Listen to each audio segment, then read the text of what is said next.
I'm Dr. Dan Diamond. I'm a family practice doc, and I have a passion for helping medical folks, docs, nurses, administrators, function well in this hostile environment that we find ourselves in today.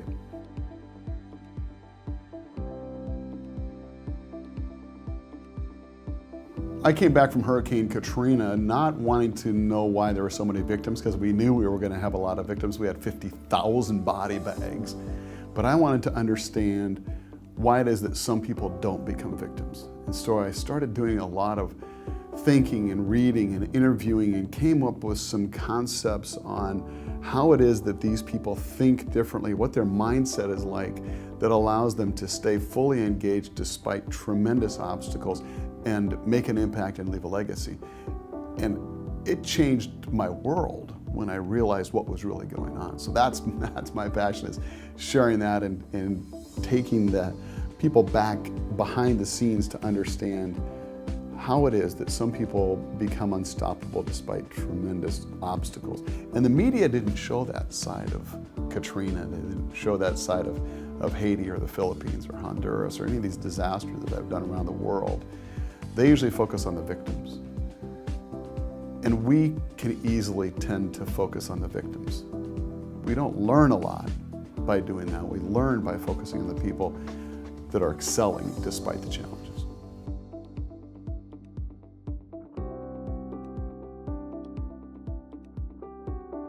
So what I found after coming back from Katrina is that mindset is really made up of two different components. One has to do with power and the other has to do with purpose. So people see themselves as either being powerful or empowered or being powerless. And then people either make the world all about them and they become takers, or they make it all about other people and they become givers. So victims are powerless takers. And we saw this over and over and over again in Katrina. I've seen it all around the world, and I've seen it in healthcare. But more importantly, I've seen it in myself. So when I talk about mindset, I'm not talking about 4 different types of people. I'm talking about 4 different types of mindset that we all use.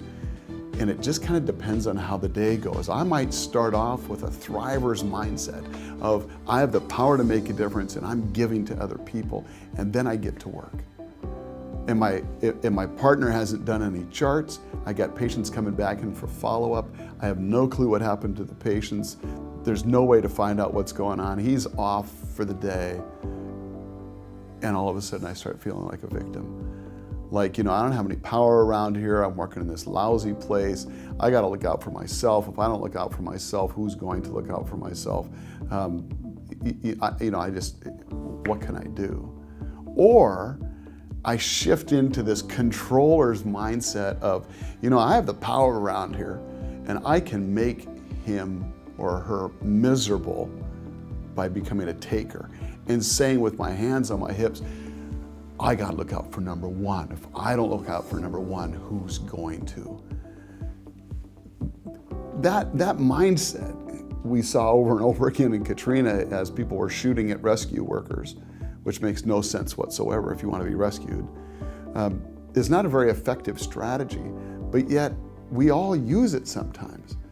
We may not shoot guns at people, but we might shoot notes, we might shoot looks at somebody else, and we start thinking, it's all about me and I have the power. So I'm the doctor. I should have some power around here. It's not an effective mindset if I want to make my workplace into a positive environment for me and for my team. The other thing is I can slide into this bystander mindset of, I don't have any power, but I wish there's something I could do.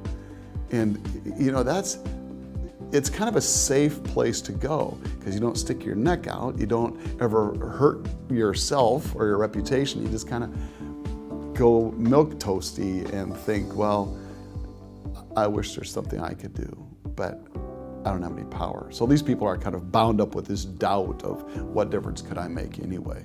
I'm not the one in charge around here. And then there's the people that choose this thriver's mindset of, I have the power to make a difference and it's not all about me, I'm gonna be a giver.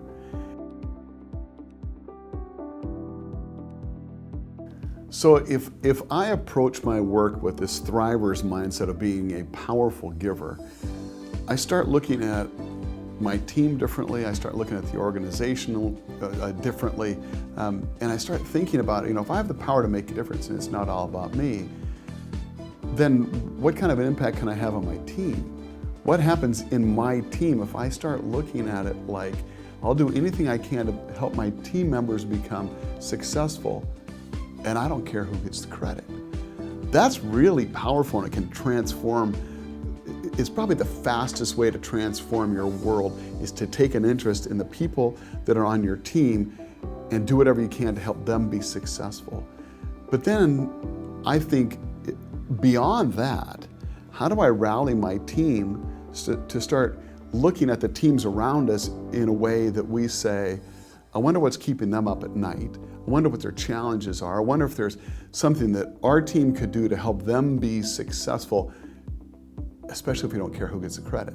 So I look at my sphere of influence, and I think back to when I took calculus and they told me that a sphere is actually just a bunch of slices all stacked together.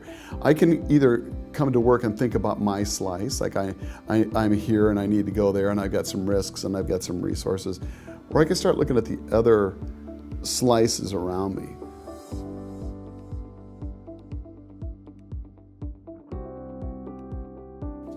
Well, there's kind of two strategies in the world on how do you deal with burnout in healthcare, whether it's docs, nurses, or administrators. One of the strategies is we just have to make people tougher. Really? That just doesn't. You can only go so far with that before people are going to say, I'm out of here. And we've got 38% of docs saying, I'm either going to retire early, go into some sort of a direct patient care, concierge medicine model, or just quit altogether because I'm tired of this, I don't want to do this anymore. Or we look at the institution and say, and there was a study that came out recently that said that 80% of the problem with burnout needs to be owned by the organization, by the system. From my perspective, that seems to be not very helpful differentiation. If 20% of it is my problem as a doc and 80% is the organization, I'm just going to probably shift into the mindset of I'm a victim. I don't need power around here. I got to start looking out for myself. I'm going to become a powerless taker and start looking out for me, or a controller and try to manipulate people, or throw my hands up in the air and just say, I'm a bystander. There's nothing I can do. 80% of the problem is the organization. Or what I think we should do is get rid of that blame game and realize you cannot change an organization except through the individuals. So we need to do the deep work inside ourselves to understand the mindset that we have, the words that we ponder, the emotions that we experience at work, the choices that we make, the actions we take, and then the fruit that we produce. We need to make sure that piece is in place so that I can become engaged, look at my sphere of influence, and make an impact on the organization.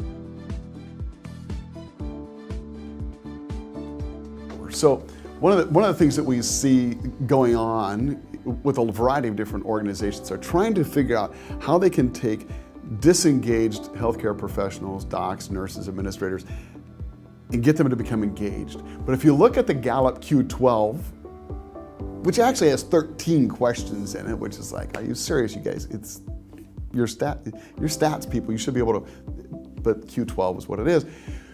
Most of those questions that are in there have to do with how do I feel about coming to work? So there's questions like, do I have my best friend there? Do I have everything that I need?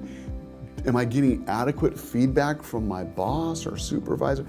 These are great questions, but when I show up in Haiti and there is utter destruction and buildings have collapsed on people, and we've got wires hanging down and our supply chain's messed up, electricity's gone, food and water are an issue, and we're dealing with all these massive crush injuries.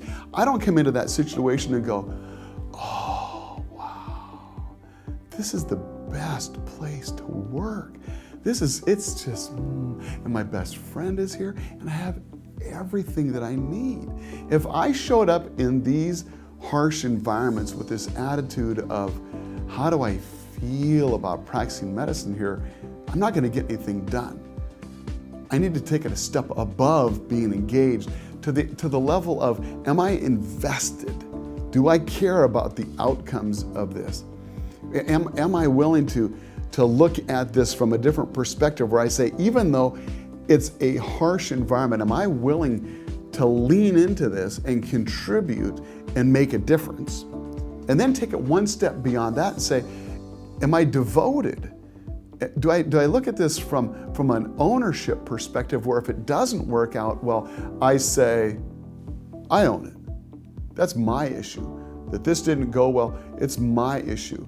If I own it, and I have the thriver's mindset of, I have the power to make a difference, and it's not about me, I'm gonna be a powerful giver, I'll try something, and if it doesn't work, I own it, I come back and I try again. And if it doesn't work, sometimes in disasters, we'll put a solution out there that we think is going to make it better, and it actually gets worse. That gap expands. And it's really easy, if you're just looking at being engaged, to say, well, I'm not any good at this. I really can't make a difference. I'm not even sure why I came. That sense of, I tried something and I failed, is not acceptable in a disaster zone. We have to look at it like, I will try this. I'll see what I learned. I'll reassess what's happening, and I'll try it again. And you just go around and around and around this loop until you get to a solution that works.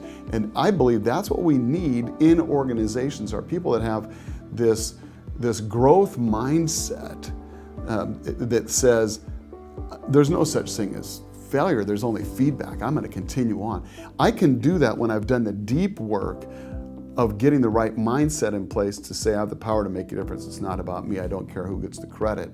And I will hang in there and keep going until we make the changes that we need to see within this organization.